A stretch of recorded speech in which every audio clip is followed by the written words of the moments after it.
He despised his pregnant secretary and panicked when she showed up with 3 identical kids and a fortune. But before we dive into the full story, let me know where you're watching from and what time it is.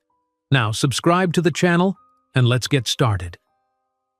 The rain pounded against the windows of the Chrysler Building with relentless fury, mirroring the storm churning inside Alyssa Carter's stomach as she stepped through the revolving doors into the marble lobby. She discreetly popped another mint into her mouth, fighting the morning sickness that had plagued her for weeks. 27 years old, impeccably dressed in a charcoal pencil skirt and cream silk blouse, Alyssa nodded at the security guard who had greeted her every morning for the past 5 years. "Rough weather today, Ms. Carter," he commented, handing her the executive elevator keycard. "Nothing Manhattan can't handle, Joe," she replied with practiced ease, her Spelman College diction perfect as always. Inside the elevator, alone with her reflection in the polished brass, Alyssa allowed herself a moment of vulnerability. Her hand drifted unconsciously to her still flat stomach. 2 months pregnant. The words still felt surreal, like something happening to someone else. She closed her eyes, and Chicago flooded back to her. The Peninsula Hotel suite, overlooking the glittering city. Marcus Bennett loosening his tie after closing a $70 million acquisition deal. The champagne he'd ordered to celebrate, Dom Perignon, of course, because Marcus Bennett never settled for less than the best. His hand on hers across the white tablecloth. "I couldn't have done this without you, Alyssa," he had said, his green eyes intense in a way that made her forget he was her boss, that she was just the brilliant executive secretary who stayed late reviewing contracts and refining presentations. The kiss had been inevitable after months of tension, of lingering glances and accidental touches. What followed, the tangle of sheets, his whispered promises, had been the beginning of something Alyssa had never planned but couldn't bring herself to regret. The elevator chimed, announcing the top floor. Alyssa straightened her spine, adjusted her leather portfolio, and stepped into the glossy world of Bennett Enterprises. "Morning, Alyssa," called the receptionist. "Mr. Bennett's asking for the Singapore projections." "Already on his desk," Alyssa replied, heading toward her workstation. The glass-walled corner office beyond showcased Marcus at 38, Wall Street's rising star conducting a video conference with Tokyo. Even through the glass, his commanding presence was undeniable.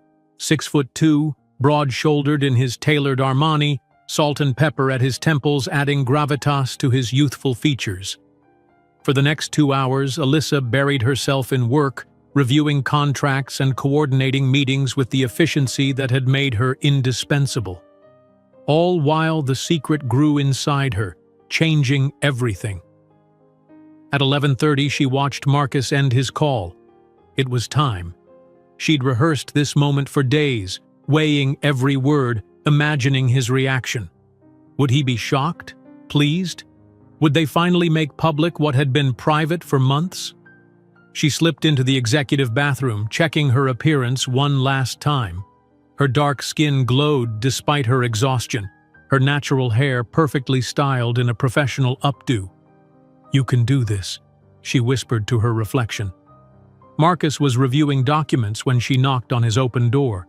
He looked up, his trademark smile appearing instantly, the smile that had graced Fortune magazine just last month under the headline 40 Under 40, The Future of Finance. "Alyssa," he said warmly, setting down his pen. "Just the person I needed. The Goldman Sachs numbers." "Could we talk for a moment?" she interrupted, her voice steadier than she felt. "It's important."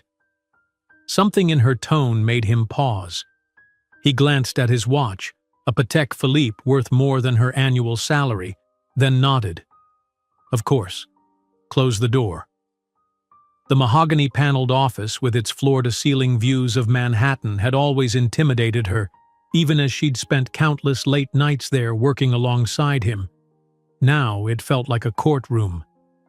"I've appreciated our relationship these past months," she began carefully, settling into the leather chair across from his glass desk. "What happened in Chicago, and since then, it's meant a lot to me." His expression was unreadable now, his fingers steepling under his chin. Alyssa, if this is about the director of operations position, I told you I'm pregnant, Marcus. The words hung in the air between them. Outside, rain lashed against the windows, the city a gray blur beyond. For one heartbeat, his face remained perfectly still. Then something shifted, a darkening around the eyes, a tightening of the jaw. The transformation was subtle but chilling. "I see," he said, his voice suddenly devoid of its usual warmth. He leaned back, creating distance. "And you're certain it's—" "Yes," she said firmly. "I haven't been with anyone else." Marcus stood abruptly, turning to face the rain-drenched city. His reflection in the glass showed a man Alyssa had never seen before, cold, calculating, assessing damage.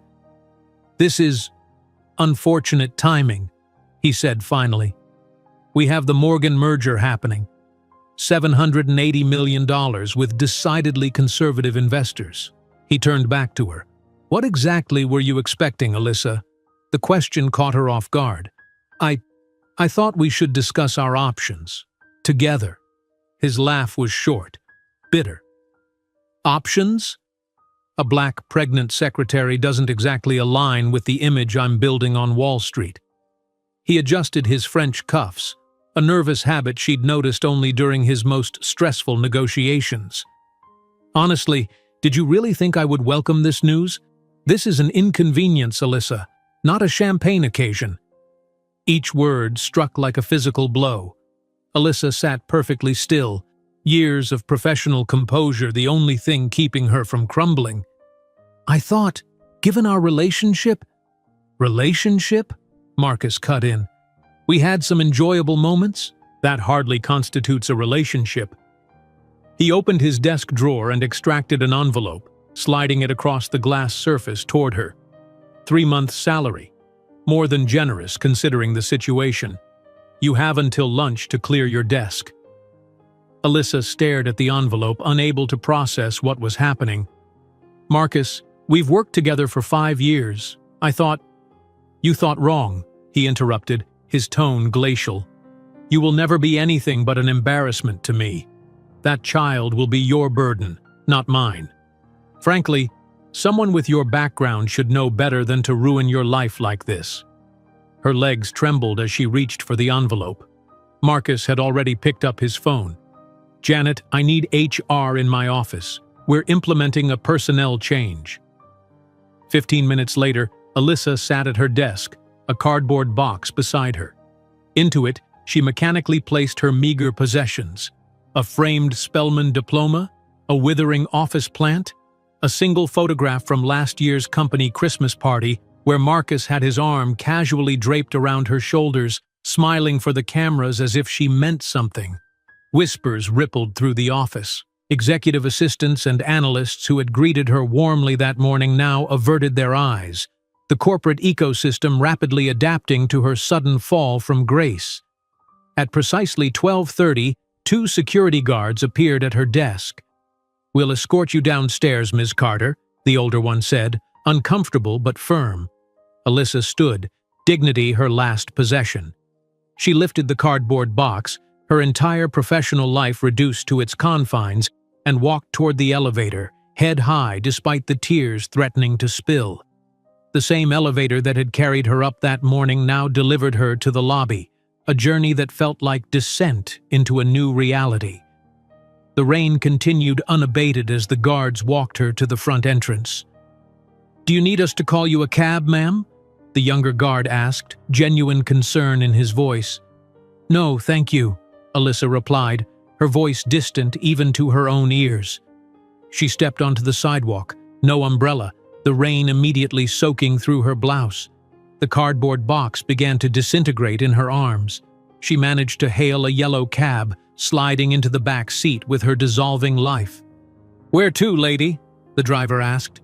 "Queens," she said softly. "Astoria." As the taxi pulled away from the curb, Alyssa watched the Chrysler building recede through the rain-streaked window. Manhattan stood tall and indifferent, its skyline a monument to ambition and power, neither of which belonged to her anymore. The tears finally came, silent and unstoppable. In her pocket, the envelope with 3 months' salary felt like both a lifeline and a death sentence. 3 months to reinvent herself. 3 months before the baby, the living proof of Marcus Bennett's betrayal, would begin to show. The taxi threaded through midtown traffic, windshield wipers fighting a losing battle against the deluge. Through her tears, Manhattan blurred into watercolor smudges of gray and black, a once promising canvas now washed away. As the taxi pulled away from the Chrysler Building, Alyssa couldn't possibly imagine that 15 years later she would return to that same building not as a secretary, but as the owner of the top 3 floors, ready for a reunion that would shake Wall Street to its foundations. The taxi pulled up to Alyssa's apartment building in Astoria, the rain having finally relented to a miserable drizzle.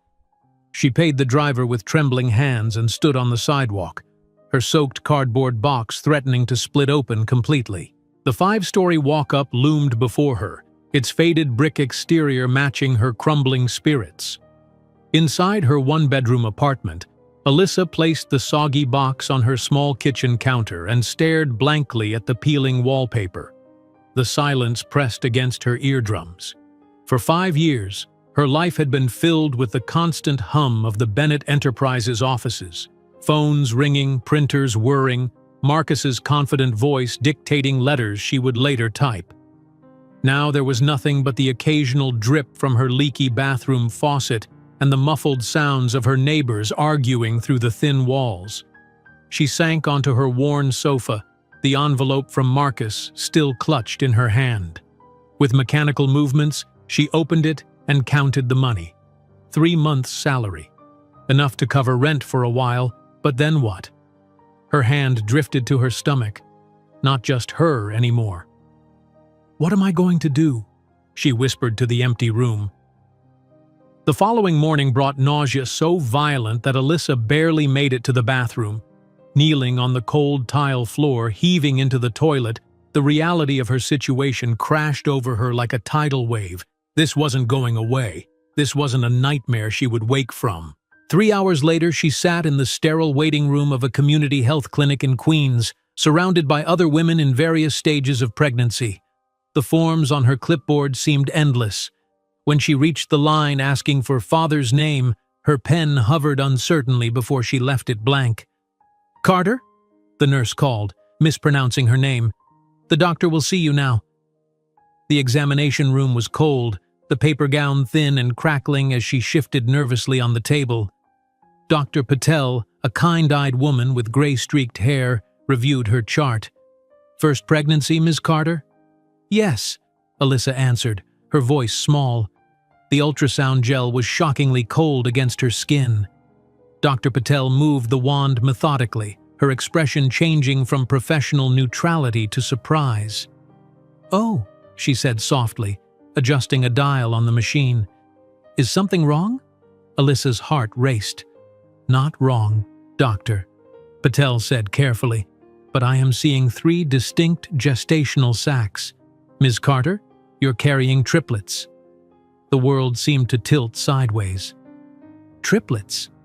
Alyssa repeated, certain she had misheard. "Yes, 3 babies. It's relatively rare, especially without fertility treatments. Would you like to hear their heartbeats?" Before Alyssa could answer, the room filled with a rapid whooshing sound. 3 distinct rhythms, impossibly fast, impossibly real.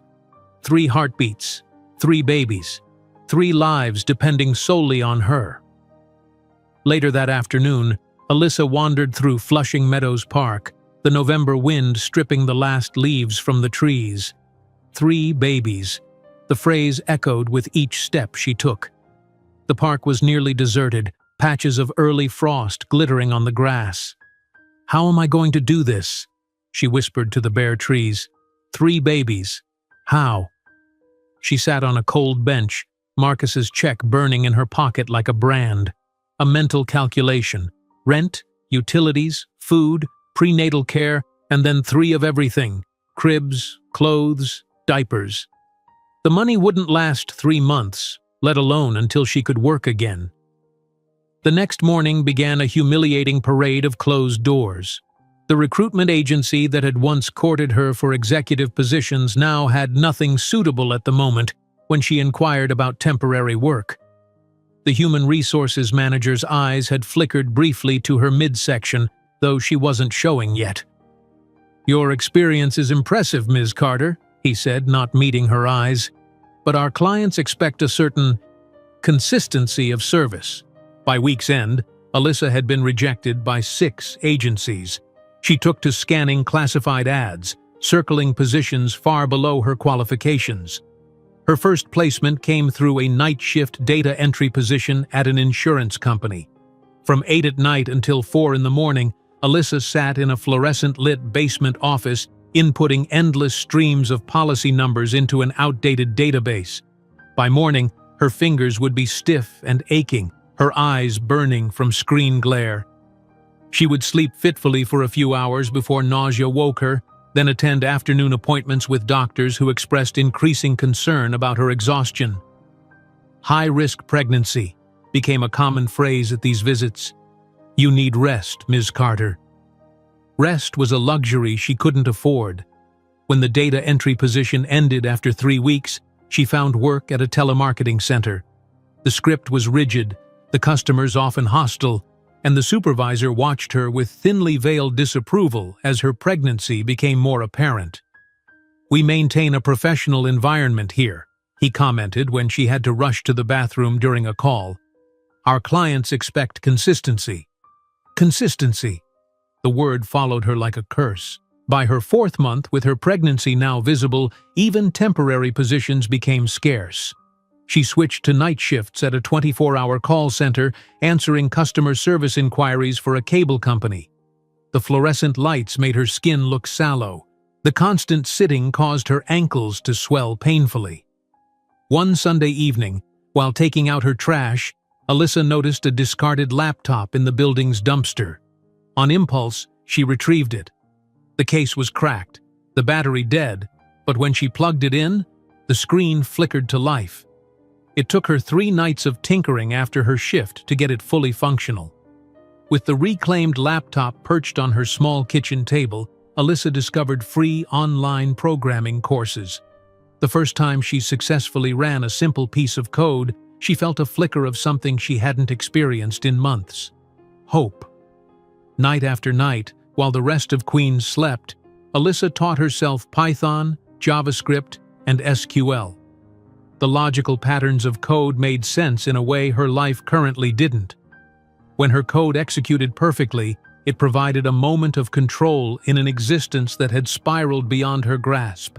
As her belly grew, her bank account shrank. 5 months pregnant, she stood in her apartment staring at the eviction notice taped to her door. Rent increase, effective immediately. The landlord knew tenant laws didn't apply in his under-the-table arrangement. The move to the Bronx was humiliating. A studio apartment so small she could touch opposite walls with outstretched arms. The narrow staircase to the 5th floor left her breathless, her expanding belly making each step an exercise in balance. That night, sitting cross-legged on her thin mattress on the floor, Alyssa ate microwaved ramen noodles and continued her online programming course. The babies kicked vigorously as she murmured code syntax like bedtime stories. "Console.log," she whispered, placing a hand on her round stomach. "Function, parameter, return value." Her anonymous online profile began gathering attention in coding forums. A small website paid her $50 to fix their contact form. A local restaurant offered $100 to create a basic online ordering system. Small jobs completed between bouts of nausea and exhaustion, but each one improved her portfolio. 6 months pregnant, Alyssa sat on her mattress one Sunday evening, her laptop balanced precariously on her knees. The CNBC interview appeared on her screen. Marcus Bennett in a tailored navy suit, confidently discussing Bennett Enterprises' expansion into Asian markets. "Mr. Bennett," the interviewer said with a smile, "Forbes recently named you Wall Street's most eligible bachelor. Any truth to rumors about your engagement to Senator Williams' daughter?" Marcus laughed, a sound Alyssa once treasured. No comment on personal matters, but I will say that integrity in both business and personal life has always been my guiding principle. The camera panned to show the Manhattan skyline from his office window, the same view she had shared countless times. Integrity. The word stuck in her throat like a shard of glass. That night, nursing her empty ramen cup and watching the cockroaches scurry across her kitchen floor, Alyssa made a solemn promise to the 3 lives growing within her. "He will see us again one day," she whispered, her voice gaining strength with each word. "Not as victims, but as conquerors. And when that day comes, he'll understand exactly what he threw away." The next morning, she discovered an MIT scholarship for women in technology. The application deadline was 48 hours away. For the next 2 days, she skipped meals and sleep, perfecting the innovative program she'd been developing during her sleepless nights, an algorithm that predicted market fluctuations with surprising accuracy. 3 weeks later, a thick envelope arrived at her Bronx apartment. With shaking hands, Alyssa opened it to find an acceptance letter, a full scholarship offer, and a personal note from the department chair praising her exceptional aptitude and innovative approach. As she drifted to sleep that night, her hand resting protectively over her 3 babies, Alyssa didn't know that the basic algorithms she was learning would become the foundation of the system that would, years later, precisely calculate how much the company of the man who discarded her would be worth. The thick envelope from MIT lay on Alyssa's worn mattress, its promise of a new beginning both exhilarating and terrifying. She had less than 3 months before the babies would arrive, and Boston waited with its snow-covered campus and brilliant minds. But first, she had to navigate the most frightening journey of her life, bringing 3 new lives into the world with no one by her side. The contractions began on a frigid January night, 2 weeks earlier than her due date. A taxi driver reluctantly agreed to take the heavily pregnant woman to Bronx Lebanon Hospital, eyeing her nervously in his rearview mirror as she breathed through contractions. "First baby?" he asked, trying to sound casual. "First 3. Alyssa replied through gritted teeth. The emergency room was chaotic. Victims of a 5-car pileup had arrived minutes before. Alyssa clutched her small overnight bag, containing everything she owned of value: her Spelman diploma, her acceptance letter to MIT, and a tiny stuffed bear she'd splurged on for the babies to share. A nurse with kind eyes and efficient movements finally noticed her leaning against the wall, face contorted in pain. "How far apart are your contractions, honey?" 4 minutes, Alyssa gasped. "I'm having triplets." The nurse's eyes widened. She took Alyssa's arm. "Where's your partner?" "Family?" "It's just me," Alyssa said, the words hanging in the sterile air. 12 hours later, exhausted beyond anything she'd ever known, Alyssa heard the first cry, tiny but fierce. Then the second, more tentative. The third, a demanding wail that seemed to announce its presence to the world. 3 healthy boys, the doctor announced, genuine surprise in his voice. Remarkable. They placed the first swaddled bundle in her trembling arms. His face was scrunched, tiny fingers curled into fists as if ready to fight the world already. "Hello, Alexander," she whispered, the name she'd chosen months ago suddenly perfect for this determined little being. The second boy was placed beside his brother in her arms. His eyes, unlike Alexander's, were open, observing the world with what seemed like cautious curiosity. "Anthony," she said softly. The third boy joined his brothers. His cries settled now to a steady rhythm, as if testing the acoustics of his new environment. "Adrian," Alyssa completed, tears streaming down her face. "We're going to be okay. Somehow." The nurse who had stayed by her side throughout the delivery, holding her hand, wiping her brow, murmuring encouragement when Alyssa thought she couldn't push anymore, smiled sadly at the tableau. "Is there anyone I can call for you?" Alyssa shook her head, the weight of her solitude temporarily forgotten as she gazed at the 3 identical faces. They had Marcus's nose, his chin, but her warm brown complexion and the shape of her eyes. a perfect blend of the man who had discarded them and the woman who would move mountains for them. 4 days later, a hospital social worker helped Alyssa navigate the taxi ride to her Bronx apartment. The climb to the 5th floor was excruciating, her body still recovering from the cesarean section necessitated by the triplets' position. One by one, she carried the newborns up, placing them carefully on the mattress before returning for the next, tears of pain and determination mingling on her cheeks. The apartment felt even smaller now. She had fashioned makeshift cribs from sturdy cardboard boxes lined with the softest blankets she could afford. 3 identical beds for 3 identical boys. The reality of her situation hit her anew as she stood in the center of the room, the babies sleeping miraculously in unison, the sound of their breathing the only music in the barren space. "I don't know how," she whispered into the dimness, "but I will give you everything." 2 weeks later, a Greyhound bus from Atlanta arrived at Port Authority. Alyssa's mother, Eleanor Carter, stepped carefully off the bus, her 70-year-old frame stooped with arthritis, but her eyes bright with purpose. The reunion at the apartment was tearful.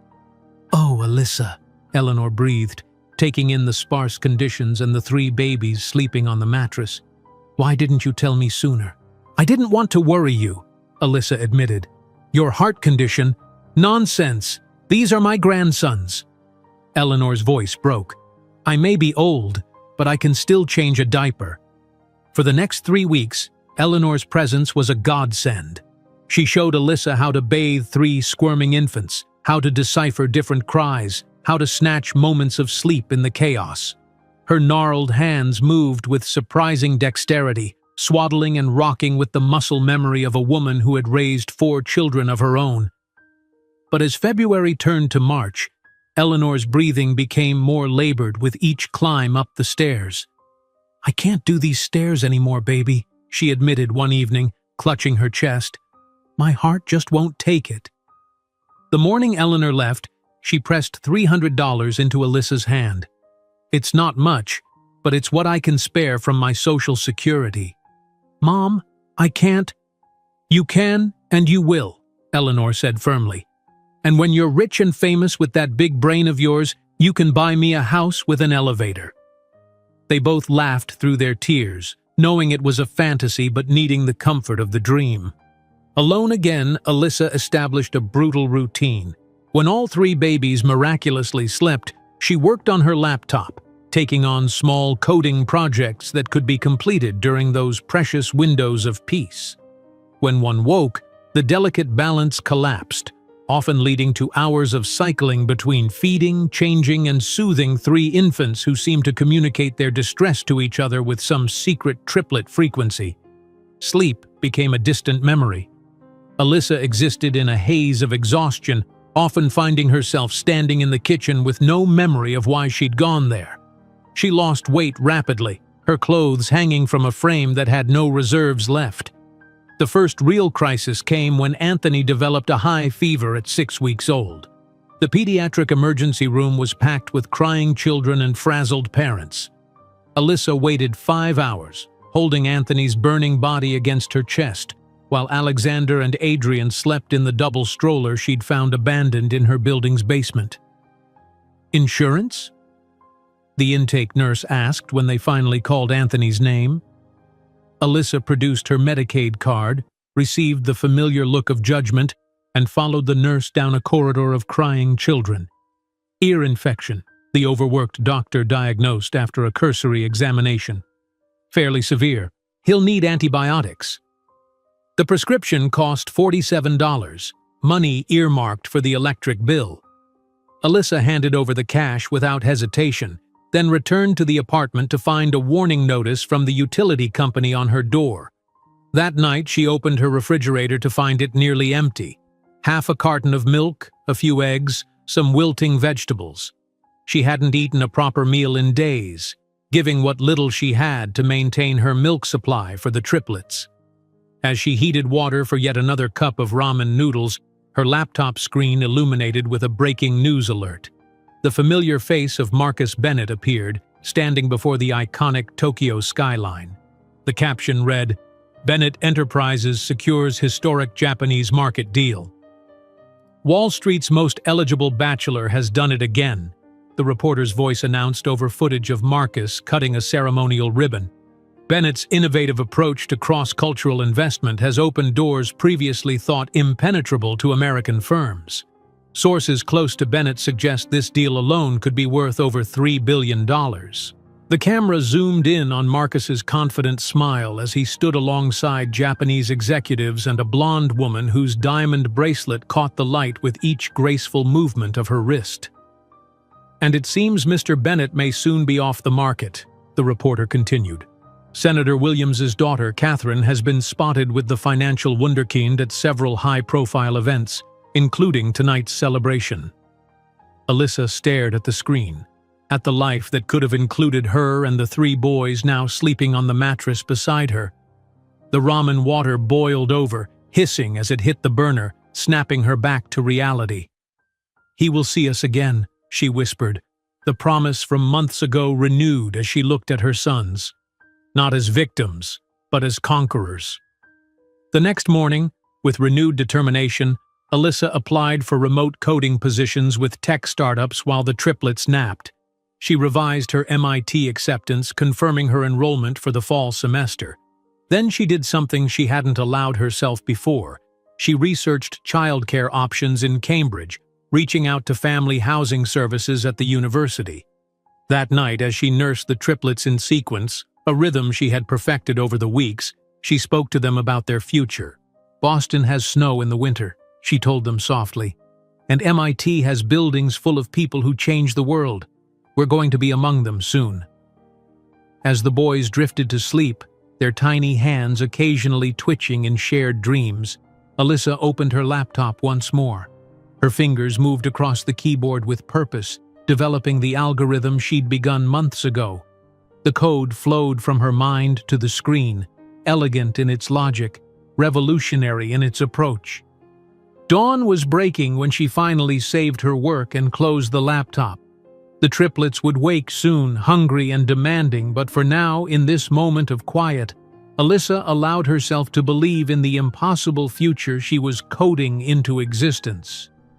As she drifted to sleep beside her sons, she didn't know that the basic algorithms she was creating between diaper changes and feedings would someday be worth millions.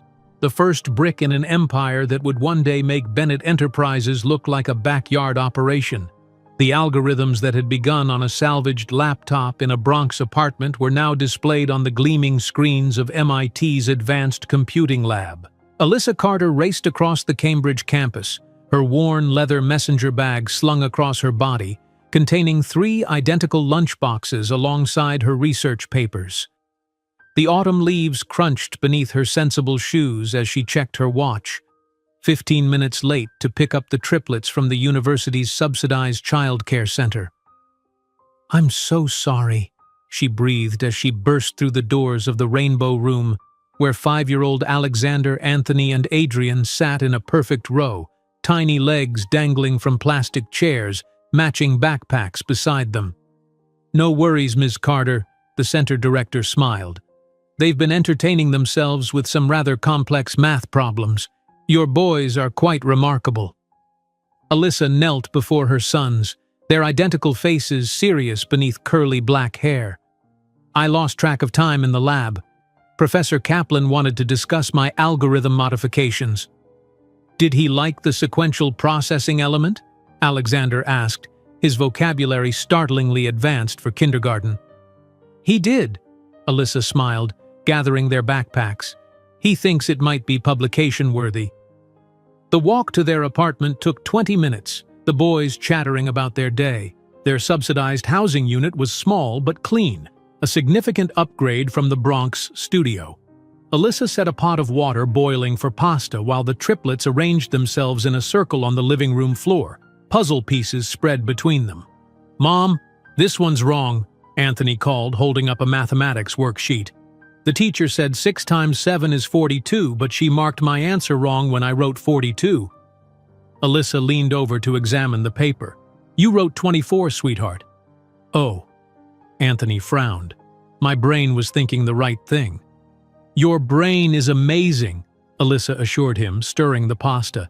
"Just make sure your hand knows what your brain is thinking." Their evening routine had been perfected over years of necessity. Dinner around their small table, homework review, though the boys rarely needed help, bath time in shifts, and then an hour of what Alyssa called genius time, when the triplets could explore whatever intellectual pursuit caught their interest. Tonight, Alexander was calculating trajectory angles with a makeshift catapult built from pencils and rubber bands. Anthony was methodically taking apart an old calculator, examining its circuitry with intense concentration. Adrian, always the most creative, was drawing perfect geometric patterns that seemed to flow instinctively from his small hand. Alyssa watched them while reviewing her class notes for tomorrow's advanced algorithm theory session. At 32, she was older than most of her classmates, but progressing through her master's program with remarkable speed. Her professors had stopped being surprised by her insights. The woman who coded while her triplets slept had developed an efficiency of thought that outpaced her peers. "Time for bed, my brilliant boys," she announced at 8:30. After tucking them in, 3 identical beds now, a luxury she'd saved for months to provide, Alyssa settled at the kitchen table with her laptop. The light from the screen illuminated her face, highlighting new lines of determination around her eyes and mouth. She worked until 2 in the morning, refining the market prediction algorithm that would become the cornerstone of her thesis. When her alarm buzzed at 5, she rose immediately, the discipline of motherhood having long ago eliminated the luxury of drowsiness. She showered quietly, dressed in her one professional outfit, a navy blazer from a consignment shop paired with a white blouse and simple slacks, and prepared breakfast before waking the boys. "Will you be late again today?" Adrian asked as he carefully arranged his colored pencils in his backpack. "Just until 4, Alyssa promised. "I have to tutor undergraduate programming students, but I'll pick you up right after."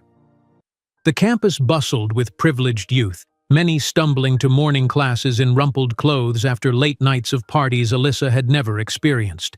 She nodded politely to classmates as she rushed to her advanced data structures lecture, sliding into a seat moments before the professor began. Halfway through the class, her head began to droop, exhaustion from her late-night coding session finally catching up. Her eyes closed for what felt like seconds, only to be gently roused by Professor Chen after the lecture hall had emptied. "Ms. Carter," he said kindly, "perhaps you should consider reducing your course load." "I can't afford to extend the program," she replied honestly. "Every semester costs money we don't have, even with the scholarship." The professor nodded, understanding in his eyes. "Your latest project, the predictive market algorithm, it shows remarkable promise. Have you considered commercial applications?" "Every day," Alyssa smiled wearily. "It's not just an academic exercise for me, Professor." That evening, after picking up the triplets and preparing a simple dinner of chicken and rice, Alyssa received an email that made her hands tremble. Her algorithm had received the top score in the department's annual innovation competition. The attached note from the department chair mentioned interest from several tech firms in Boston. "We did it!" she exclaimed, dancing around the small kitchen, startling the triplets who looked up from their reading. "Did what, Mom?" Alexander asked cautiously. Alyssa swept him up in her arms, then grabbed his brothers, spinning them in an awkward circle. "My algorithm, our algorithm, really, since you 3 have been my inspiration, it won!" This could mean real money, real opportunities. The boys exchanged glances, then broke into identical grins, caught up in their mother's rare display of unbridled joy. For the next 2 weeks, Alyssa worked feverishly to prepare her thesis defense. The triplets, sensing the importance of this moment, became unusually self-sufficient, preparing their own lunches and laying out their clothes the night before. The morning of the defense dawned clear and cold, a perfect New England autumn day. Alyssa dressed in her consignment shop best, then carefully outfitted the boys in matching button-down shirts and khaki pants, thrift store finds she'd painstakingly ironed the night before. "You look beautiful, Mom," Adrian said solemnly, his 5-year-old eyes taking in her nervous adjustments to her hair and collar. "Thank you, sweetheart," she replied, kneeling to his level. "Today is very important. You three need to sit quietly in the back row and draw or read while Mommy presents. Can you do that?" 3 identical nods answered her, serious beyond their years.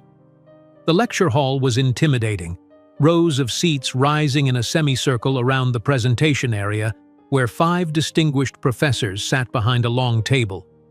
Alyssa settled the triplets in the last row with their backpacks full of books and drawing supplies, then made her way to the podium.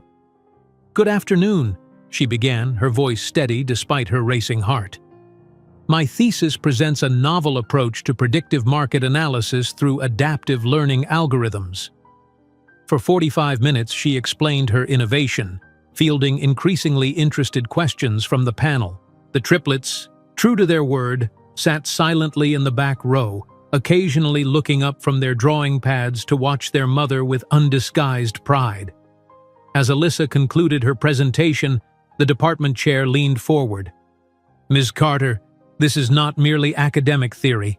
This is potentially groundbreaking in practical application." The defense ended with unanimous approval. As attendees filed out, a tall man in an impeccable suit approached. "Ms. Carter, I'm Dr. Lawrence Reed from Stanford's Computer Science Department," he said, extending his hand. "Your algorithm isn't just a thesis, it's a multi-million-dollar company waiting to happen. I have venture capital connections who would be very interested in providing seed funding." Alyssa stood stunned as he handed her his card. "Call me when you're ready to change the world," he added with a smile. That evening, the 4 Carters celebrated with ice cream in Harvard Yard, sitting on a bench watching students hurry across the historic grounds. "Are we rich now, Mom?" Anthony asked, chocolate smeared across his chin. "Not yet," Alyssa laughed, wiping his face with a napkin. "But we've taken a huge step forward. One day, you'll all go to school here if you want." "I want to make computers like you," Adrian declared. "I want to make better computers than anyone," Alexander amended. Alyssa hugged them close, watching the setting sun glint off the university's historic buildings. "You can do anything you set your minds to. Remember that." As the triplets chased each other across the grass, their identical forms silhouetted against the twilight, Alyssa couldn't predict that in just 3 years, her master's project algorithm would be valued in the millions, the first brick of an empire that would one day make Bennett Enterprises look like a backyard operation. The crisp autumn morning painted Cambridge in hues of gold and amber as Alyssa stood before the weathered brick building on Massachusetts Avenue. A faded sign above the glass door read, "Laundromat," in peeling letters, but her eyes were fixed on the narrow staircase beside it leading to a small office space. She clutched a manila folder containing a rental agreement, her pulse quickening as she inserted the key into the lock. The click echoed in the empty stairwell, the sound of a new beginning. The space was smaller than it had appeared in the photos, a single room with yellowed linoleum floors, water stains mapping the ceiling and windows that let in more draft than light. But to Alyssa, it was perfect. This dingy room above a laundromat would become the birthplace of Carter Innovation Labs. She walked to the center of the empty space, the folder tucked under her arm, and closed her eyes. In her mind she could see it.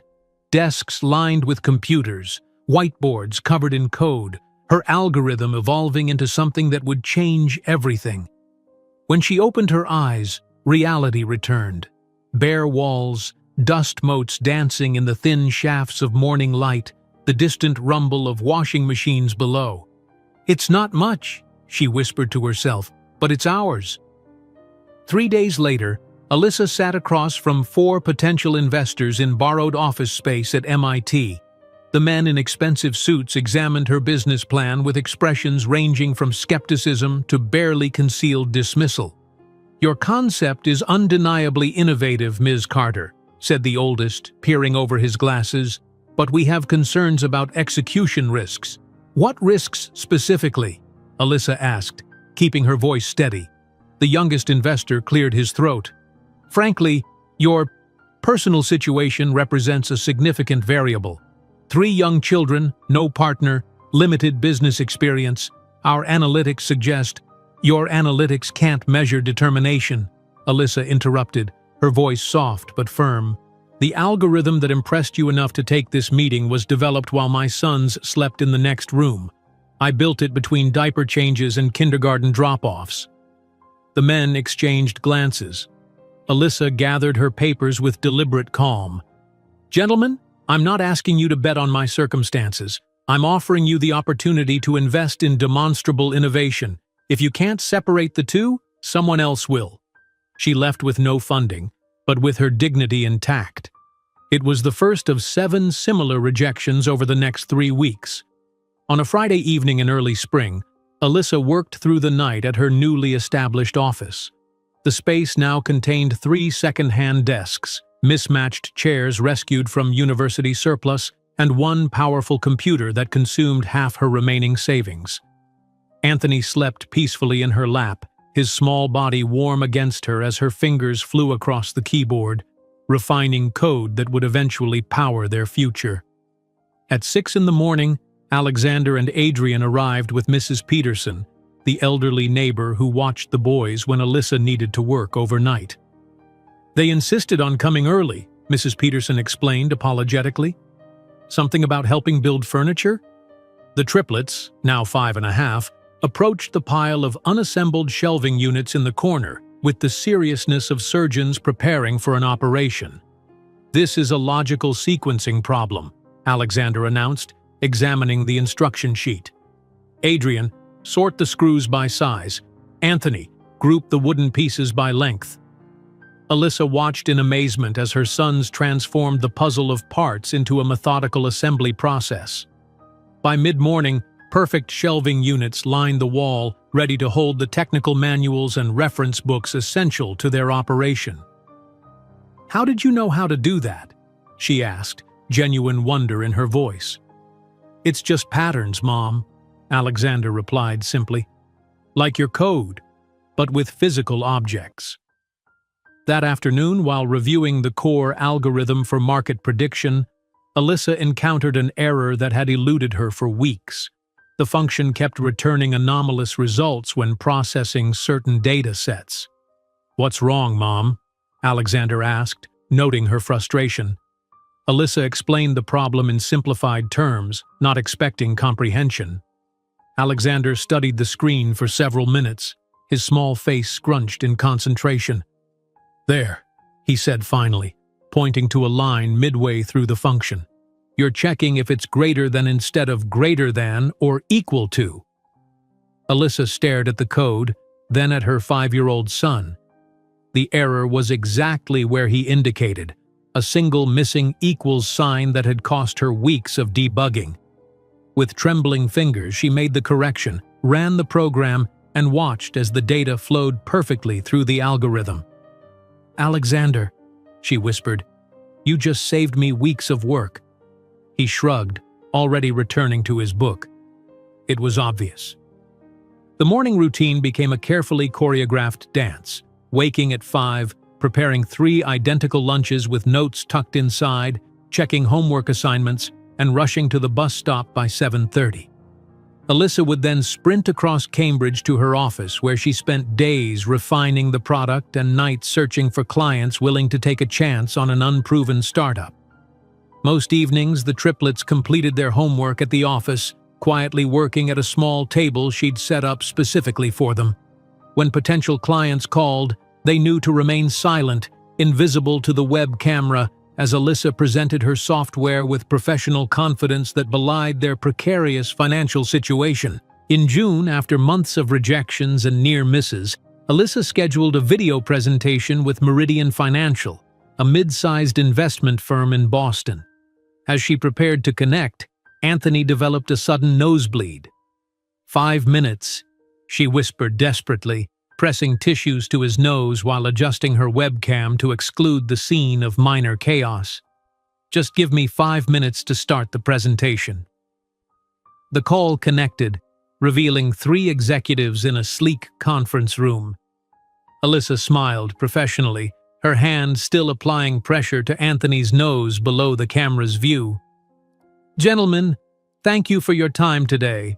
I'm excited to show you how Carter Innovations' predictive analysis can transform your market approach."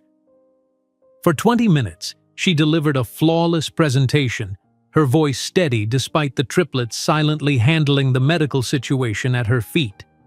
When she finished, the lead executive leaned forward. "Ms. Carter, we've seen a dozen similar pitches this month, but your algorithm's accuracy in the test cases we provided is unprecedented. We'd like to move forward with a trial implementation." The door had finally opened. Meridian's trial led to a full implementation, which led to referrals to 2 other Boston financial firms. By autumn, Carter Innovation Labs had 3 paying clients and enough revenue to hire their first employee, Rachel Wong, a brilliant programmer who had turned down Google to join what she called the most exciting startup in Cambridge. "I could make twice the salary at Google," Rachel explained during her interview, "but there I'd be maintaining existing systems. Here, I get to build something revolutionary." The triplets adopted Rachel immediately, fascinated by her stories of competitive coding tournaments and hackathons. Anthony, in particular, shadowed her whenever possible, absorbing her knowledge of cybersecurity like a sponge. One evening, as Alyssa prepared to leave for a parent-teacher conference after 48 sleepless hours finalizing a client deliverable, Anthony tugged at her sleeve. "Mom, I made something for the company," he said, holding up a flash drive. "That's wonderful, sweetheart, but I'm running late." "It's important," he insisted with uncharacteristic firmness. "I created a security system for our main software. Rachel showed me how hackers might try to steal our algorithm." Alyssa paused, looking from the flash drive to her 6-year-old son's earnest face. "You created a security system?" "It's just basic encryption and access protocols," he explained as if this were perfectly normal for a first grader, "but Rachel says it's better than what most startups implement." The parent-teacher conference could wait. Alyssa called Rachel over, and together they reviewed Anthony's creation, a surprisingly sophisticated security framework that would indeed protect their intellectual property from common hacking attempts. "He's 6 years old," Rachel whispered, awe in her voice. "What are these kids going to be capable of in 10 years? By December, Carter Innovation Labs had expanded to 5 employees and moved to slightly larger offices, still above the laundromat, but now occupying 2 rooms instead of 1. The triplets had their own corner, complete with child-sized desks where they worked on increasingly complex projects that often found their way into the company's core products. The breakthrough came on a snowy evening in February. Alyssa was working late, the triplets asleep on the small sofa she'd installed for such occasions, when her phone rang. The caller ID showed Granite Capital Management, one of Boston's most established investment firms.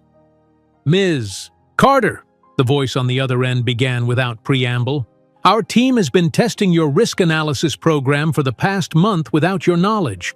One of our analysts encountered it through Meridian and brought it to our attention." Alyssa's heart sank. Had they discovered a flaw?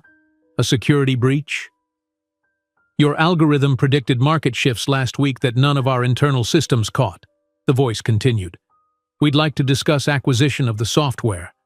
Our preliminary offer is $4.7 million. The phone nearly slipped from Alyssa's hand. She looked at her sleeping sons, at the second-hand furniture, at the water stain on the ceiling that formed a map of possibility. "I'll need to review the terms with my team," she managed to say, professional mask firmly in place despite tears welling in her eyes. When the executive signed the check for $4.7 million, he had no idea he was financing not just software, but also the silent revenge of a woman who would transform Wall Street exactly as Marcus Bennett had transformed her, irrevocably and without mercy. The check for $4.7 million changed everything. Alyssa stood in the realtor's office, her hand steady as she signed the final paperwork for the modest colonial house in Arlington, a quiet suburb just outside Cambridge. The real estate agent, A woman in her 50s with carefully highlighted hair couldn't hide her surprise when Alyssa pulled out a cashier's check for the down payment. "Usually buyers need financing," she commented, eyes widening at the amount. "Not this time," Alyssa replied simply. 3 weeks later, the moving truck pulled up to their new home. The triplets, now 8 years old, burst from Alyssa's car and raced toward the front door, their identical faces alight with excitement. "Can we pick our own rooms?" Alexander called over his shoulder, already halfway up the driveway. "Yes, but no fighting!" Alyssa laughed, the sound unfamiliar even to her own ears. When was the last time she had truly laughed? The boys disappeared inside, their footsteps thundering up the stairs as they explored the empty bedrooms. Alyssa followed more slowly, taking in the polished hardwood floors, the sun-filled kitchen with actual counter space, the backyard where her sons could play. After years of cramped apartments and makeshift offices, the space felt almost decadent. "Mom, I want this one." 3 identical voices called simultaneously from different directions, followed by good-natured arguments about window size and closet space. That evening, with only mattresses on the floor and takeout containers on the kitchen counter, the Carter family sat in their new living room planning their future. "We need a real office now," Alyssa mused, her laptop open to property listings. "Somewhere professional, not above a laundromat." "Can we still come after school?" Adrian asked, his dark eyes serious. "Of course," Alyssa promised. "Carter Innovation Labs is as much yours as it is mine." The following week, Alyssa interviewed candidates for a part-time nanny. She selected Mei Zhang, a computer science doctoral candidate at MIT who needed flexible hours and housing. "I can help with homework and basic programming concepts," Mei offered during her interview, "and I'm available most evenings for when you need to work late." "Perfect," Alyssa replied, relief washing over her. "The boys are academically advanced. They'll probably end up teaching you a thing or two." Mei moved into the guest room the following weekend, her few possessions fitting easily into the space. The triplets immediately took to her, bombarding her with questions about quantum computing and artificial neural networks over breakfast. With childcare finally in place, Alyssa turned her attention to Carter Innovation's expansion. She leased office space in Kendall Square, hired 3 more programmers, and began aggressive development of version 2 of their market prediction software. 6 weeks after the Granite Capital acquisition, Alyssa stood before her closet, frowning at the limited options. Today's meeting with potential West Coast investors required something more polished than her usual practical attire. On impulse, she drove to Newbury Street, Boston's upscale shopping district. At Saks Fifth Avenue, a sleek saleswoman with impeccable makeup approached as Alyssa hesitantly browsed the women's section. "Can I help you find something?" she asked, her tone subtly condescending as she took in Alyssa's sensible shoes and department store blazer. "I need a business suit, something for important client meetings," Alyssa replied, straightening her shoulders. "Our suits start at $1,200, the woman said, eyebrow slightly raised. Alyssa met her gaze evenly. "I'll take 2, and I'll need shoes and accessories to match." The saleswoman's demeanor transformed instantly. "Of course, let me show you our Chanel collection. They've just arrived from Paris." 2 hours later, Alyssa left with several bags containing 2 impeccably tailored suits, silk blouses, and her first pair of Louboutin heels. The total was more than she had spent on clothes in the previous 5 years combined, but as she placed the bags in her car, she felt no guilt. This wasn't frivolity, it was armor. The following afternoon, Alyssa sat in the principal's office at Cambridge Academy for Gifted Children. The school's director, Dr. Perkins, slid 3 folders across his desk. "Mrs. Carter." "Ms." Alyssa corrected gently. "Ms. Carter," he amended. "We've completed comprehensive testing of Alexander, Anthony, and Adrian. The results are unprecedented in our school's history." He opened the folders, revealing graphs and percentiles that soared off conventional charts. All three test at high school level in mathematics. Alexander shows particular aptitude for theoretical concepts, Anthony for systems logic, and Adrian for spatial reasoning and design. We recommend advancing them 3 grade levels immediately. Alyssa studied the reports, pride mingling with concern. How will they adjust socially?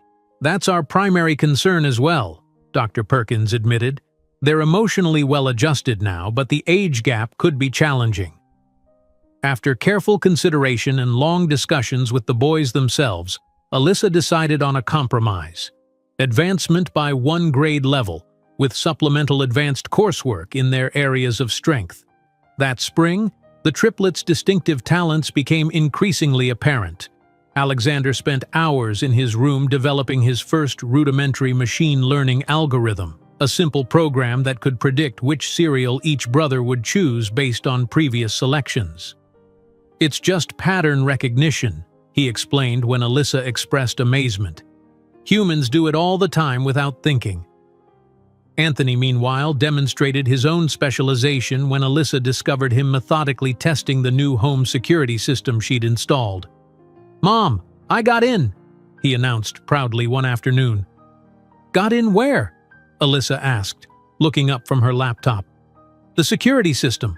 I bypassed it in 8 different ways," he replied, offering her a handwritten list of vulnerabilities. "Don't worry, I fixed most of them." Adrian, the most visually oriented of the 3, surprised everyone by completely redesigning the user interface of Carter Innovation's flagship product. Alyssa had found his sketches on the kitchen table and was struck by their intuitive elegance. "May I show these to our design team?" she asked. Adrian nodded shyly.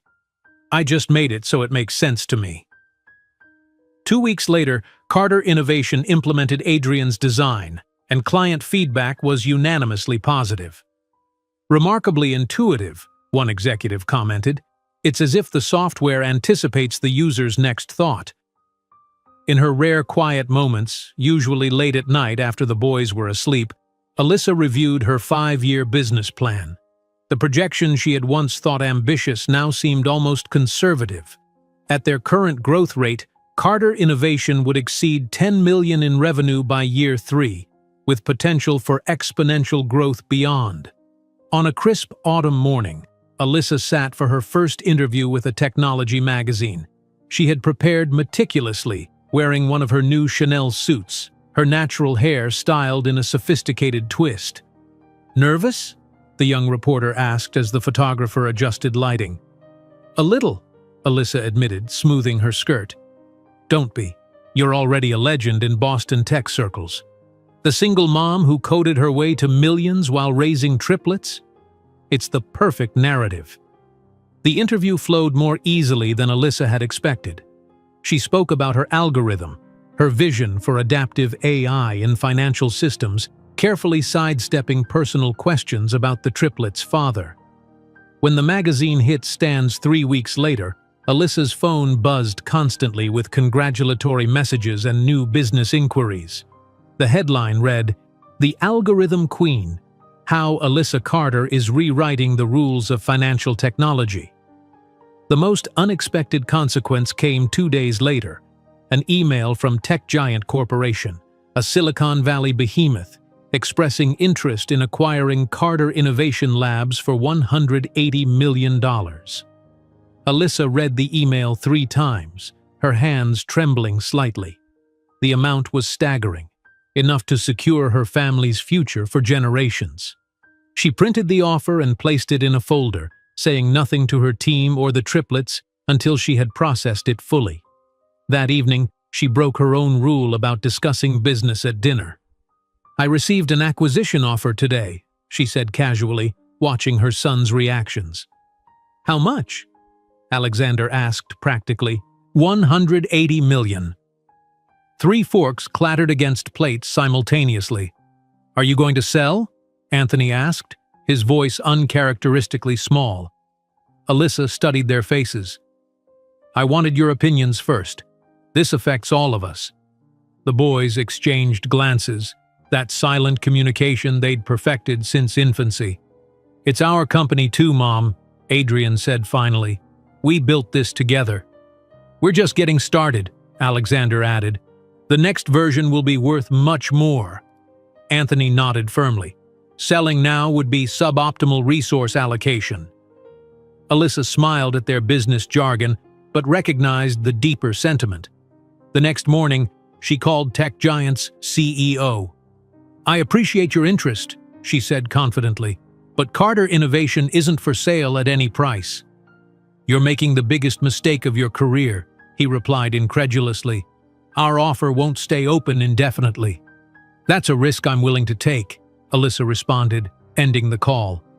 That evening, the Carter family climbed onto the roof of their home, a ritual they had established for celebrating milestones. As the sun set over Boston's skyline, they toasted with apple cider in plastic cups. "To the future," Alyssa said, raising her cup. "To Carter Innovation," the triplets responded in unison.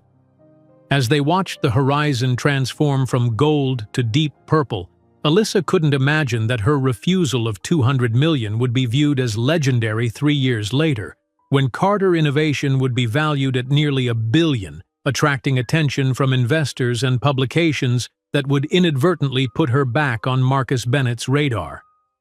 The late afternoon sun cast a golden glow across the Boston skyline as Alyssa Carter stood at the podium, her Chanel suit impeccably tailored, her posture emanating a confidence that had been years in the making. 3 years had passed since she'd declined Tech Giant's offer, a decision that industry insiders had called everything from boldly visionary to catastrophically naive. Now, as she surveyed the packed auditorium at the Boston Technology Summit, those same critics sat in rapt attention. "What separates predictive algorithms from truly adaptive intelligence," she explained, her voice clear and authoritative, "is the capacity to recalibrate based on unforeseen variables without human intervention." In the front row, a delegation of Silicon Valley venture capitalists leaned forward in perfect synchronicity. These were the same investors who had dismissed her initial pitch years ago, citing her personal complications as prohibitive risk factors. Their sudden interest in Carter Innovation wasn't surprising. Her new artificial intelligence platform for real-time market analysis had shattered performance benchmarks in early trials. As Alyssa concluded her presentation, applause erupted throughout the hall. She nodded graciously, gathering her notes as attendees surged forward, business cards extended like offerings. Outside the convention center, the triplets waited in a sleek town car, their 13-year-old frames already showing hints of the men they would become. Alexander scrolled through real-time data on his tablet, Anthony tested security protocols on his custom-built laptop, and Adrian sketched interface improvements on a digital drawing pad. "How was it?" Alexander asked without looking up as Alyssa slid into the car. "Standing room only," she replied, removing her heels with a sigh of relief. "The Valley contingent is already proposing meetings." "Predictable," Anthony commented. "Our last quarter performance metrics would make us acquisition targets." The Carter family had developed their own shorthand over the years, business terminology interwoven with the everyday language of family life.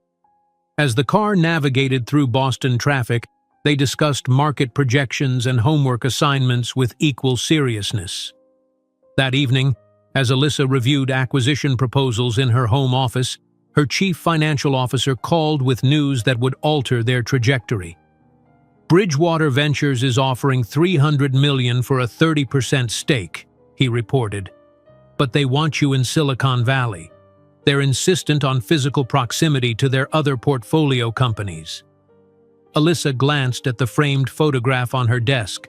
The triplets at their first coding competition, proudly holding a trophy taller than they were. Boston had been their sanctuary, the place where they had rebuilt their lives from nothing. "Let me think about it," she replied. The conversation with the boys took place over breakfast the next morning. Belgian waffles had become their traditional meal for important family discussions. "Silicon Valley," Alexander repeated thoughtfully after Alyssa outlined the proposal. "Stanford has exceptional resources for young developers. The cybersecurity community there is unparalleled, Anthony added, already calculating advantages. Adrian, always the most intuitive, studied his mother's face. Are you worried about leaving Boston? This is where we started. Alyssa smiled at her son's perceptiveness. This is where we started over, she corrected gently. But companies, like people, need to evolve. 3 weeks later, Alyssa stood in the empty office above the laundromat where Carter Innovation Labs had been born. The space was small and shabby, especially compared to their current headquarters in Kendall Square. She ran her fingers along the water stain on the ceiling, the map of possibility, as she'd once thought of it. Ms. Carter? A young programmer appeared in the doorway. The moving trucks are ready at the main office. She nodded, taking one last look around. I'll be right there. By summer of 2020, Carter Innovation Labs had established its new headquarters in San Francisco's South of Market District, a gleaming glass building with views of the Bay Bridge. The company now employed 150 people across 3 floors of premium office space. Alyssa had purchased a modern mansion in Hillsborough, where the triplets each had not only their own bedroom but personal workspaces designed to their specifications. "Mom, come see this," Adrian called one evening shortly after they'd moved in. He stood on their expansive terrace, pointing toward the horizon where the sun was setting behind the distant silhouette of the city. Alyssa joined him, wrapping an arm around his shoulders. At 13, he was already nearly her height. "It's beautiful," she acknowledged. "Different from Boston," he observed. "Different doesn't mean worse," she reminded him. "Just new possibilities." The triplets adapted to California with the resilience they'd always shown. Enrolled in Silicon Valley's most prestigious school for gifted students, they quickly established themselves as extraordinary even among the children of tech luminaries. Alexander's machine learning algorithms caught the attention of AI researchers at Stanford, earning him an invitation to present at a conference typically reserved for doctoral candidates. His system for predicting market volatility during political crises demonstrated precision that seasoned economists found unsettling. "How did you account for human emotional variables?" one gray-haired professor asked after Alexander's presentation. "Emotions follow patterns too," the 13-year-old replied simply. "You just need sufficient data points."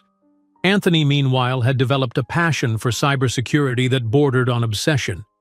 During a routine security assessment for a major bank, he identified vulnerabilities that had eluded their entire IT department. "Your son just saved us from what could have been a catastrophic breach," the bank's CTO told Alyssa. "We have adults with 20 years' experience who missed what he found in hours." Adrian's contributions were equally remarkable but more visually oriented. His redesign of user interfaces became the company's signature style. Intuitive systems that anticipated user needs before they were consciously recognized. "It's about understanding how people think," he explained when interviewed for a tech blog. "Technology should adapt to humans, not the other way around."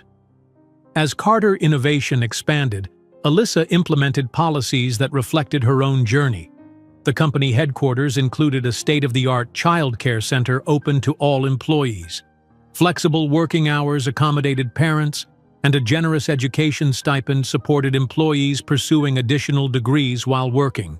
Most revolutionary was her parental support program, which provided additional resources for single parents, including emergency childcare and homework assistance. "Your retention rate is 97%, a Harvard Business School researcher noted during a case study interview. "That's unprecedented in an industry where 2-year turnover is the norm. We value people as complete humans," Alyssa explained, "not just as productivity units." In late 2021, Alyssa Carter appeared on the cover of Forbes magazine, her poised image accompanied by the headline, "The Most Unlikely Self-Made Billionaire." The article detailed her rise from single mother to tech industry powerhouse, carefully skirting the question of the triplets' paternity, a topic Alyssa had made off-limits in all press coverage. Carter Innovation Labs, valued at $8.2 billion, represents a new paradigm in adaptive intelligence. the article stated. What differentiates Carter from competitors is not just technological superiority, but a corporate culture that has become the gold standard in Silicon Valley. The magazine landed on desks across America, including the mahogany expanse belonging to Marcus Bennett at Bennett Enterprises in Manhattan. The article made no mention of him, nor any connection between Alyssa's past employment and her current success. The triplets were described only as her gifted sons, with no photographs included at Alyssa's insistence. On a crisp September morning in 2022, Alyssa's assistant placed an ivory envelope on her desk. "This came by courier," she explained. "Apparently it's quite prestigious." Inside was an invitation to be the keynote speaker at the annual Manhattan Technology Conference held at the historic Plaza Hotel. The event brought together industry leaders from finance and technology, a perfect venue to announce Carter Innovation's newest platform. "Will you accept?" her assistant asked. "It would mean returning to New York." Alyssa ran her fingers over the embossed lettering, memories flooding back, the Chrysler Building in the rain, the cardboard box disintegrating in her arms, the taxi pulling away from a life destroyed. "Yes," she said decisively. "It's time to go back." That evening she shared the news with the triplets over dinner in their sleek dining room overlooking the bay. "New York," Anthony mused. "That's where you worked before we were born, right?" "Yes," Alyssa replied carefully. "That's where everything began." "Will you show us your old office?" Adrian asked. Alyssa smiled, thinking of the Chrysler Building and how different her return would be. "Perhaps. It's been a long time." She didn't mention that among the conference attendees would be representatives from every major financial institution, including Bennett Enterprises. She didn't tell them that New York was not just where everything began, but where their father had dismissed her from his life without a second thought. When the invitation for the conference in Manhattan arrived, Alyssa felt a shiver of recognition. Fate was drawing a perfect circle, leading her back to the city where it all began, unaware that Marcus Bennett would not only be there but would be about to witness the magnitude of what he had discarded. The invitation to Manhattan rested on Alyssa's desk like a portal to the past. 15 years had transformed her from a desperate single mother to one of the most powerful women in technology. Yet the thought of returning to New York City awakened dormant memories she'd methodically filed away. The city held the ghosts of her former self, the young woman whose hopes had been crushed beneath Marcus Bennett's expensive shoes. The Carter Innovation corporate jet touched down at JFK on a brilliant September afternoon. As the sleek aircraft taxied to a private hangar, Alyssa gazed out the window at the Manhattan skyline shimmering in the distance. The triplets, absorbed in their tablets for most of the flight, now looked up with interest. "Is that where we're staying?" Adrian asked, pointing to the gleaming spires.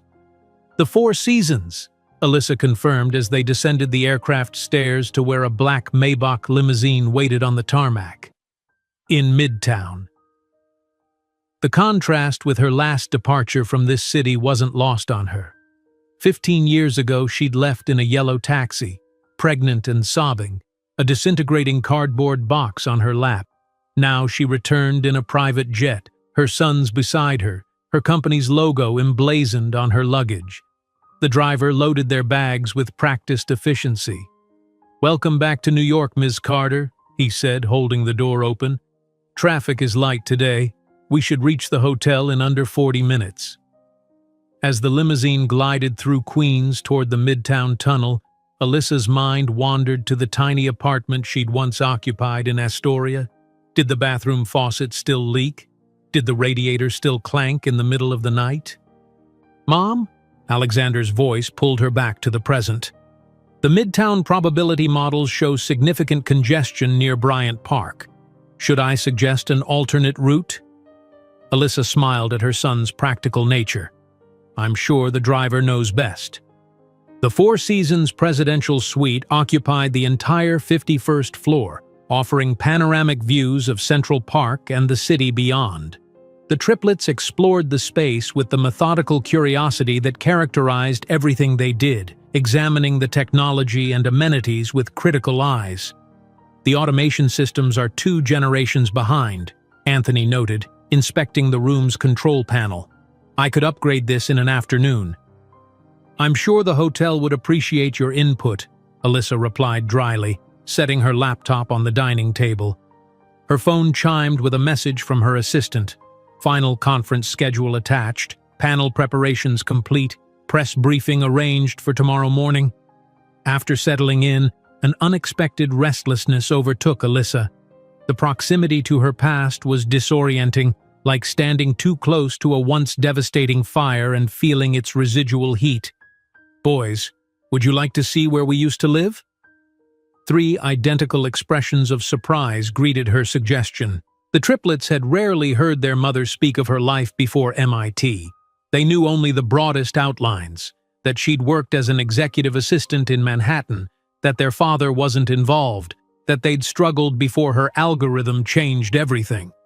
30 minutes later, their limousine pulled up beside a weathered brick building in the Bronx. The neighborhood had changed little in 15 years. Still working class, still rough around the edges, still vibrating with the undercurrent of lives being lived on the margins. "We lived there," Alyssa said quietly, pointing to a 5th-floor window with faded curtains. "1 room, all 4 of us." Alexander studied the building with the analytical gaze that was already making him famous in AI circles. "You actually lived here?" he asked, unable to reconcile the image of his powerful, elegant mother with the cramped apartment above. "For almost a year," Alyssa confirmed. "You were infants. I carried each of you up those stairs one by one after we came home from the hospital." Adrian, always the most emotionally intuitive, reached for her hand. "Why did you leave Boston to come here today?" "Not Boston," she corrected gently. "I left Manhattan to come here, after I lost my job." The boys exchanged glances, absorbing this new piece of information about their origins. The 5 flights of stairs that had once been Alyssa's daily Everest now seemed impossibly steep from the comfort of their limousine. "Let's go back," she said finally. "We have preparations to complete for tomorrow." That evening, as New York's lights transformed the skyline into a constellation of human ambition, Alyssa supervised the triplets' preparations for their first major corporate appearance. Their custom-tailored suits from Brooks Brothers transformed them from teenagers into young executives, their resemblance to one another and to their absent father striking in the formal attire. "Stand still, Adrian," she murmured, adjusting his tie. Despite being brilliant beyond measure, he still struggled with this simple task. "Is this really necessary?" he complained. "The algorithms should speak for themselves." "Presentation matters," Alyssa replied, a lesson she'd learned painfully over the years, especially in Manhattan. In the suite's expansive living room, Alexander and Anthony reviewed their presentation slides on the large display screen.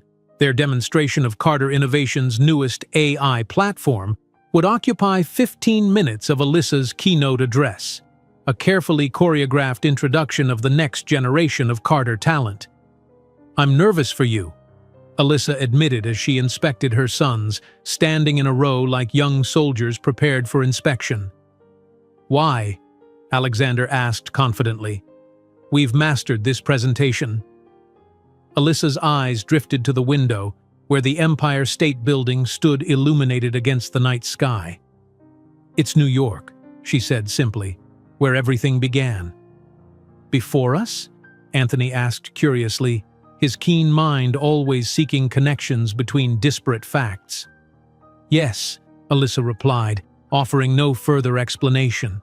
Now was not the time to burden them with the truth about their father, that the man whose features they carried had discarded them before they drew their first breaths. Late that night, after the triplets had retired to their rooms, Alyssa stood at the floor-to-ceiling windows, Manhattan spread before her like a glittering circuit board. Her reflection looked back at her, no longer the frightened, pregnant secretary, but a woman of accomplishment and power. Her assistant's text message arrived just before midnight. "Updated speaker list for tomorrow attached. Note: Marcus Bennett added to afternoon panel on financial technology integration. Alyssa's heart stuttered briefly before resuming its rhythm. She had suspected he might be at the conference. Bennett Enterprises remained a significant player in financial technology despite stagnating innovation. But confirmation of his presence crystallized something inside her. Tomorrow, their paths would cross for the first time in 15 years. In the privacy of her bathroom, Alyssa stared at her reflection, memories surging unbidden. Marcus's voice echoed across time. "You will never be anything but an embarrassment to me. That child will be your burden, not mine." That child, not even acknowledging there were 3 lives growing inside her. 3 brilliant minds he had deemed worthless before they existed. On her tablet, Alyssa pulled up Marcus's corporate biography. CEO of Bennett Enterprises, board member of several financial institutions, photographed frequently with various socialites but never married. His company had grown steadily if unspectacularly, its market position secure but uninspiring. No children. The following morning, Alyssa prepared with meticulous care. Her stylist had selected a Chanel suit in deep sapphire that complemented her complexion perfectly. Her natural hair, once kept severely pulled back to conform to corporate expectations, now formed a crown of intricate braids that spoke of both heritage and authority. Platinum jewelry, simple but exquisite, completed the transformation. The triplets assembled in the suite's foyer, impressively professional in their matching suits, tablets synchronized with the presentation materials. As they rode the elevator down to the waiting limousine, Alyssa studied them with quiet pride. Whatever else Marcus Bennett had done, he had contributed to the creation of these extraordinary young men, his only positive legacy, though he remained unaware of it. The limousine navigated morning traffic toward the Plaza Hotel, its iconic facade coming into view as they turned onto Fifth Avenue. Photographers lined the entrance, alerted to the arrival of the conference's keynote speaker. "Remember," Alyssa instructed as the car slowed, "answer questions politely but briefly. No detailed responses about proprietary technology." The triplets nodded in synchronized understanding as the car door opened to a barrage of camera flashes. Alyssa emerged first, the consummate professional, followed by her sons. Their appearance caused an immediate stir. 3 identical teenagers flanking one of technology's most powerful women created a striking visual. As they approached the hotel entrance, Alyssa sensed rather than saw the figure that froze in the doorway. She didn't need to look directly at him to know Marcus Bennett stood there, his world tilting on its axis as recognition dawned. The man in the navy suit stared in undisguised shock at the woman he had discarded 15 years earlier, now transformed beyond recognition, accompanied by 3 teenagers who were unmistakably his sons. When their eyes met briefly across the plaza's entrance, Alyssa felt 15 years of history compress into a single second. He was no longer the man who held power over her, but merely a supporting character in the extraordinary story she had written for herself and her sons. The moment their eyes met across the plaza's entrance, time seemed to collapse. Alyssa maintained her composure, nodding almost imperceptibly at Marcus before guiding her sons through the ornate doors. Behind her, she could feel his gaze burning into her back, his shock almost palpable in the morning air. The grand ballroom of the Plaza Hotel gleamed with old-world opulence, crystal chandeliers casting prismatic light across the assembled elite of technology and finance. Executives in bespoke suits networked over coffee, their conversations creating a low hum of ambition and strategy. Alyssa led the triplets toward the speaker preparation room, acknowledging greetings from industry leaders who once wouldn't have given her a second glance. "Ms. Carter, your microphone check is scheduled in 15 minutes, a conference coordinator informed her, clipboard in hand. "The boys will be seated front row center during your keynote, then join you on stage at your signal." Alyssa nodded, watching as her sons surveyed the room with identical expressions of analytical assessment. They stood taller in their suits, their posture reflecting years of her careful guidance on how to occupy space with confidence. As the minutes ticked toward her presentation, Alyssa caught glimpses of Marcus through the growing crowd. He had positioned himself near the third row, his complexion still ashen from their encounter at the entrance. His hand trembled slightly as he accepted a glass of champagne from a passing waiter. The master of ceremonies approached the podium, tapping the microphone twice. "Ladies and gentlemen, please take your seats. It is my distinct pleasure to introduce our keynote speaker, the founder and CEO of Carter Innovation Labs, recently named by Forbes as Silicon Valley's youngest self-made billionaire, Alyssa Carter." Applause erupted as Alyssa walked confidently down the central aisle, her Louboutin heels clicking rhythmically against the marble floor. The triplets followed several paces behind, their synchronized movements drawing curious glances. As they reached the front, the boys took their reserved seats while Alyssa continued to the stage. From the third row, the sound of breaking glass drew momentary attention. Marcus Bennett had dropped his champagne flute, the crystal shattering against the floor. A server rushed forward with a napkin, but most eyes quickly returned to Alyssa as she took her position at the podium. "Thank you for the warm welcome," she began, her voice melodious yet authoritative through the sound system. "My journey in technology began quite unconventionally. I am not a product of elite incubators or family fortunes." Her eyes swept the audience, deliberately pausing for a millisecond on Marcus. A slight smile touched her lips before she continued. "My journey began when a former employer told me I would never amount to anything. Words that fueled my late nights studying at MIT while my sons slept on a mattress on the floor of our Cambridge apartment." Murmurs rippled through the ballroom.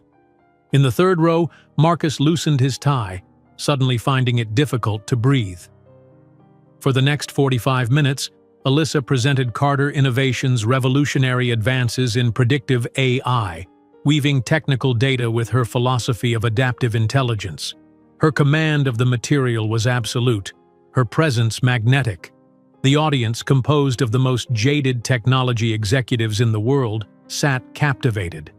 "What differentiates our approach is not merely algorithmic sophistication," she explained, displaying complex visualizations on the massive screen behind her, but the integration of human intuition patterns within computational frameworks. Marcus sat rigidly in his seat, his face a carefully composed mask that nevertheless failed to hide his discomfort. 15 years had transformed the woman he had dismissed into someone unrecognizable, poised, brilliant, commanding. And those boys, there was no mistaking their parentage. His own eyes, his jawline, multiplied by 3. As Alyssa's presentation reached its conclusion, she smiled proudly. "Now I have the pleasure of introducing the next generation of Carter Innovation, Alexander, Anthony, and Adrian Carter." The triplets rose in perfect unison and ascended the steps to the stage.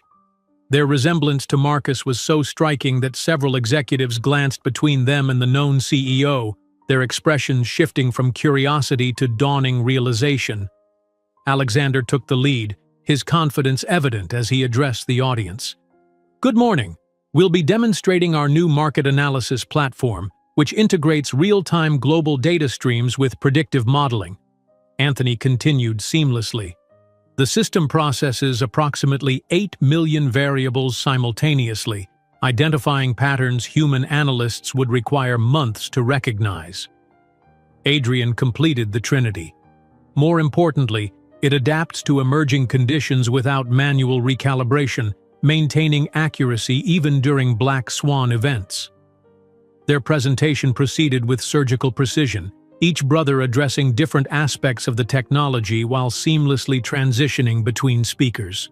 Their voices, not yet fully matured but remarkably articulate, alternated in a rhythm that held the audience spellbound. Marcus watched, transfixed, as the sons he had never known demonstrated intellectual capabilities that surpassed most adults in the room.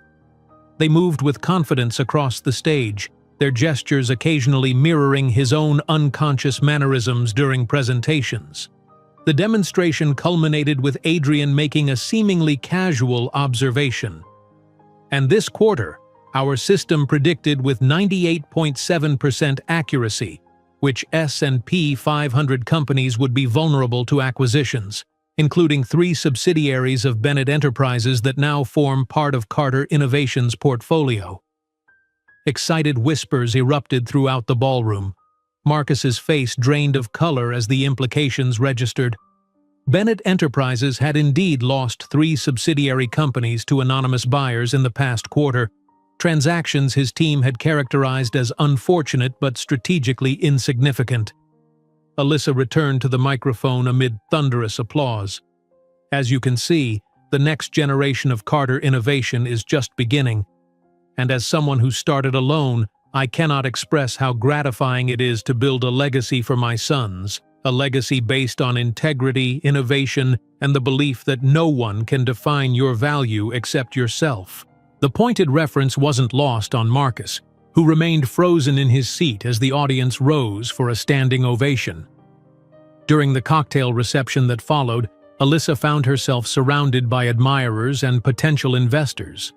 The triplets navigated the crowd with surprising ease for teenagers, collecting business cards from tech executives eager to recruit future talent. From his position near the bar, Marcus observed the scene with growing discomfort. The Carter family had become the gravitational center of the room, Alyssa graciously fielding questions about her company's future plans, the boys demonstrating an almost supernatural ability to engage with adults 3 times their age. When Alyssa momentarily separated from her entourage to approach the beverage table, Marcus seized the opportunity. He intercepted her path, forcing a charming smile that had served him well in countless negotiations. "Alyssa," he began, his voice carefully modulated, "an impressive presentation. You've changed."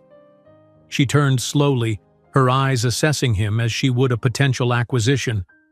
"Marcus Bennett, still wearing the same Clive Christian cologne, I see. Some things never change." He shifted uncomfortably, his composure slipping. "Those boys," he hesitated, lowering his voice. "They're brilliant? Talented? Potential billionaires?" she completed, raising a perfectly sculpted eyebrow. "Yes to all options." "You should have told me," he hissed, tension evident in his jaw. "I did," Alyssa responded calmly. "You offered me a severance check in exchange. Rather a poor investment in retrospect, wouldn't you say?" Before Marcus could respond, the triplets approached, curious about the man engaging their mother in such an intense conversation. "Mom, Google's CTO wants to discuss our pattern recognition algorithm," Alexander reported, his eyes moving assessingly between the adults. Marcus stared at them, stunned by the perfect reflections of himself multiplied by 3. The green eyes, the strong chin, the charismatic smile he recognized from countless mirror checks before important meetings. "Mr. Bennett," Alyssa said formally, "allow me to introduce Alexander, Anthony, and Adrian Carter. Boys, this is Marcus Bennett, CEO of Bennett Enterprises and an old acquaintance." The teenagers offered polite but calculating handshakes, their intelligent eyes studying the man before them. "Bennett Enterprises," Anthony repeated thoughtfully. "Interesting. We were analyzing your financial statements recently. Your exposure in the Asian market seems problematic." Adrian added, "Your trading algorithms are surprisingly outdated for a company of your size. We implemented similar improvements 3 years ago."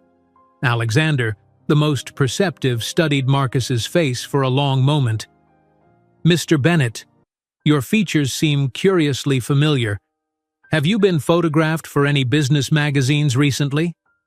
A Wall Street Journal reporter approached, sensing the tension in the air.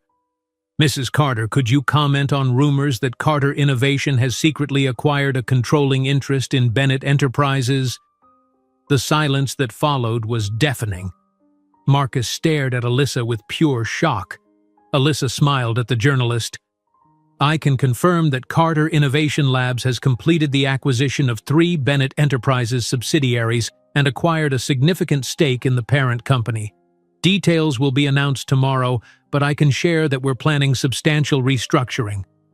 Cameras began flashing. Marcus, completely pale, muttered, "You can't do this." "Actually, I can," Alyssa responded serenely. "Your own shareholders voted in favor of the offer. Should we discuss transition details privately? Should we discuss transition details privately?" Alyssa's question hung in the air, not really a question at all, but a command dressed in polite corporate language. With a graceful gesture, she directed Marcus toward a private office adjacent to the grand ballroom, her composure unfaltering despite the cameras flashing around them. The oak-paneled room offered a stark contrast to the glittering reception outside. Marcus collapsed into a leather armchair, immediately reaching for the crystal decanter on the sideboard. His hands trembled slightly as he poured himself a generous measure of bourbon. Alyssa remained standing, her posture perfect in her Chanel suit, the sapphire color highlighting the confidence that radiated from her like a physical force. The silence stretched between them, 15 years of unspoken history filling the space like smoke. 15 years, Marcus finally said, his voice hoarse as he took a substantial swallow of bourbon. 15 years and you reappear to destroy everything I've built? Interesting, Alyssa responded, her tone measured and cool. That you would view a strategic investment as destruction. Perhaps that's why your shares have dropped 32% in the last quarter. Marcus stared at her, searching for any remnant of the young woman he'd dismissed so easily. There was nothing left of the frightened secretary in this poised executive who had outmaneuvered him so completely. "This is about revenge," he accused, gripping his glass tightly. "You've orchestrated this entire spectacle to humiliate me." Alyssa's gaze hardened. "I didn't come seeking revenge, Marcus. I came to do business. Bennett Enterprises has valuable assets, but its leadership is deficient." "Those boys," Marcus said, changing the subject abruptly, "they don't know who I am? They know they're the sons of a man who chose not to be part of their lives," Alyssa responded directly. "The name was never important." The door opened before Marcus could reply, and the triplets entered. Their expressions had shifted from the polite curiosity they'd shown in the ballroom to something colder, more calculated. "It wasn't difficult to figure out," Alexander said calmly, closing the door behind them. "The dates, your reaction, our physical resemblance? And I've been monitoring your private communications for years, Mr. Bennett." Marcus paled further. "You hacked my emails?" "No," Anthony corrected, his tone suggesting he was explaining something to a particularly slow student. "We developed a facial recognition algorithm and behavioral analysis pattern that identified you as our probable progenitor approximately 4 years ago. Confirmation came when we cross-referenced genetic data available in public databases." "Why didn't you say anything?" Marcus asked, looking from one identical face to another. "Statistical relevance," Adrian replied coldly. "Your contribution to our lives was biologically necessary but socially irrelevant. The data didn't justify action." Marcus stood suddenly, desperation creeping into his voice. "I can make up for lost time. I can be part of your lives now. I have resources, connections." "We have superior resources to yours," Alexander interrupted. "Our mother ensured that." "What about emotional connections?" Marcus tried, his voice almost pleading. Alyssa stepped forward. "Boys, could you give us a moment?" When they were alone again, she approached Marcus, close enough that he could see the fine lines at the corners of her eyes, evidence of years of determination, not defeat. "What exactly do you want, Marcus?" she asked quietly. "A relationship with 3 teenagers you've never met? Participation in a technological empire you didn't help build? Or just to salvage your reputation when the news inevitably breaks?" "You planned all this," he accused. "The acquisition, the conference." "No," Alyssa answered honestly. "The acquisition was purely business. Your companies were undervalued and poorly managed. The conference was coincidence. But I confess the public revelation brings a certain poetic symmetry." In the ballroom, journalists were already connecting the dots, especially after a photographer captured the unmistakable shared DNA between Marcus and the triplets. By morning, The story would be everywhere. The next day dawned clear and bright over Manhattan. Alyssa sat at the breakfast table in their suite, reviewing the early headlines on her tablet. The Wall Street Journal's front page proclaimed, "Historic acquisition, abandoned executive assistant returns as owner." The article detailed how the pregnant secretary fired by Marcus Bennett had returned as a billionaire to purchase his company, accompanied by the sons he had never acknowledged. Bennett Enterprises' stock plummeted in pre-market trading. Marcus's phone rang continuously with calls from board members, investors, and his publicist. Most devastating was the call from Catherine Williams, daughter of Senator Williams, publicly canceling their engagement with a scathing statement about character flaws and moral bankruptcy. 1 week later, Alyssa received Marcus in her office in the new Carter Innovation headquarters in Manhattan, ironically occupying the top 3 floors of the same building where she had once been a secretary. The logo that had once read Bennett Enterprises in the lobby now displayed Carter Innovation Labs in sleek, modern lettering. Marcus looked significantly older than he had at the conference. Dark circles shadowed his eyes, and his normally impeccable suit appeared slightly rumpled, as if he'd slept in it. "The board has requested my resignation," he informed her, looking like a shadow of the confident man he once was. 15 years building that company. 16, Alyssa corrected. "You were already CEO when you hired me." Marcus gazed out the panoramic window at the Manhattan skyline, the same view he had enjoyed from his office when he'd dismissed Alyssa from his life. "What happens now?" "You'll receive a fair severance package," Alyssa responded professionally. "I'm not you, Marcus." The irony wasn't lost on him. His shoulders sagged slightly. "And the boys? They're Carters," she said simply. "That's the name they've chosen to keep even after learning about you. If they wish any contact in the future, it will be their decision as adults." "You've won," Marcus acknowledged finally. Alyssa shook her head. "There was no competition, Marcus. There was just life. The one you chose to throw away and the one I chose to build." When Marcus left, Alyssa stood at the window, observing the city below. The same city where she had once cried in a tiny apartment, pregnant and alone. Her phone chimed with a message from the Triplets. They were on their way to discuss the company's newest acquisition. Meanwhile, Marcus passed through the lobby where large chrome letters announced Carter Innovation Labs, where the Bennett Enterprises logo had once dominated. As he stepped onto the busy Manhattan sidewalk, he became just another middle-aged man in an expensive suit, without a company, without a family, carrying only the folder with his severance agreement, ironically similar to the envelope he had handed Alyssa 15 years earlier. That evening, Alyssa dined with her sons on the terrace of their penthouse overlooking Central Park. The city spread before them, glittering in the twilight. "Do you regret anything?" Adrian asked suddenly, his perceptive eyes studying his mother's face. Alyssa looked at the 3 extraordinary young men she had raised, brilliant, compassionate, and poised to change the world in ways Marcus Bennett could never imagine. She thought about the desperate nights, the exhaustion, the fear, and the triumph that had shaped their journey. "Not for a second," she answered honestly. "You were the best investment I ever made." The city glowed around them, no longer a place of rejection and pain, but the epicenter of an empire built by a woman who had transformed abandonment into motivation and who now, finally, was completely free from the past that had once threatened to break her. If you enjoyed today's video, I'm sure you'll love the next one. Don't waste time. Just click on the screen.